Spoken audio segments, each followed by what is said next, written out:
جس انسان میں یہ چار چیزیں پائی جائیں گی اس کے اوپر قربانی کرنا واجب ہوگا۔ نمبر 1 مسلمان ہونا، نمبر 2 آزاد ہونا، نمبر 3 مقیم ہونا، نمبر 4 شریعت کے اعتبار سے مالدار ہونا۔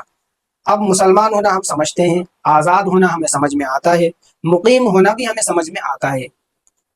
مالدار ہونا ہمیں تھوڑا سا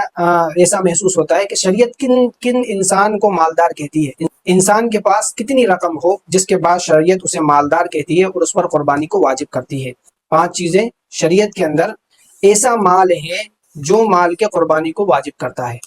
پہلا سونا ہونا، اگر سونا ہی سونا صرف بندے کی ملکیت میں ہے تو 87 گرام 5 ملی گرام سونے کا ہونا ضروری ہے۔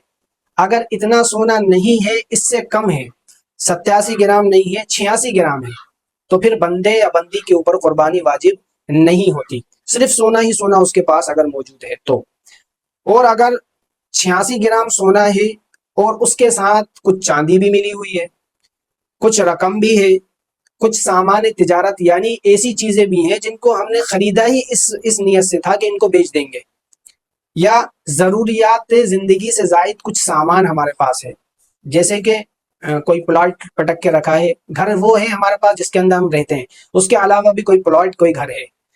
ہمارے پاس بہت ساری گاڑیاں ہیں لیکن کچھ گاڑیوں کو ہم استعمال کرتے ہیں اور کچھ گاڑیاں ایسی ہیں جو سال بھر استعمال میں ہی نہیں آتی، تو یہ گاڑیاں یہ پلاٹ ضرورت سے زائد سامان سمجھے جائیں گے، اور قربانی کے نصاب کے اندر قربانی کے لیے جو مالدار ہونا بندے کا ضروری ہے اس کے اندر یہ سامان شمار ہوں گے۔ تو اب اگر خالی سونا ہی سونا ہے تو بندے کے پاس 87 گرام 5 ملی گرام سونا ہونا ضروری ہے، اگر اس سے کم ہوگا تو پھر اس سونے کے اوپر قربانی واجب نہیں ہوگی۔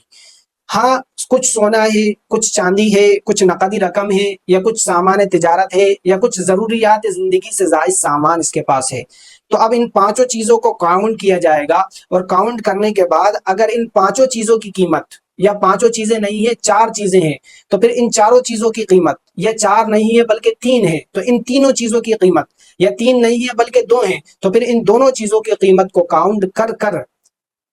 اگر یہ اتنی نکل جاتی ہے جتنی قیمت کے اندر 612 گرام چاندی خریدی جا سکتی ہے، تو اب اس بندے کے پاس مالدار ہونے کی جو شرعی ایک حیثیت ہے وہ اس بندے کو حاصل ہو چکی ہے۔ اب یہ بندہ یہ کرے کہ اگر مثال کے طور پر اس کے پاس چاندی 612 گرام، اگر ایک مثال مان لیں اپن 1.5 لاکھ روپے کی آ رہی ہے اور اس کے پاس 1.5 لاکھ روپے بھی موجود ہیں، اب دیکھا جائے گا کہ اس کے پاس جو 1.5 لاکھ روپے موجود ہیں تو اس کے اوپر کوئی قرضہ ورضہ تو نہیں ہے، اگر قرضہ ہے تو پھر قرضہ کتنا ہے، اگر اس کے پاس 50,000 روپے قرضہ ہے تو پھر 50,000 روپے قرضے کے نکالنے کے بعد اس کے پاس 1 لاکھ روپے بچتے ہیں، اور 1 لاکھ روپے میں 612 گرام چاندی نہیں آتی تو پھر اس کے اوپر قربانی واجب نہیں ہے۔ ہاں اگر ایسا ہوا کہ اس کے پاس 2 لاکھ روپے ہیں اور 1.5 لاکھ روپے کی 612 گرام چاندی آ رہی ہے اور 50,000 روپے اس کے اوپر قرض ہے، اس کے 50,000 روپے قرضے کے نکالنے کے بعد 1.5 لاکھ روپے اس کے پاس پھر بھی بچ رہے ہیں، تو اب 1.5 لاکھ روپے کے اندر 612 گرام چاندی آ سکتی ہے تو پھر اب اس کے اوپر قربانی کرنا واجب ہو جائے گی۔ ٹھیک، یہ قربانی کا نصاب تھا، یعنی مالدار ہونا شریعت کس کو سمجھتی ہے۔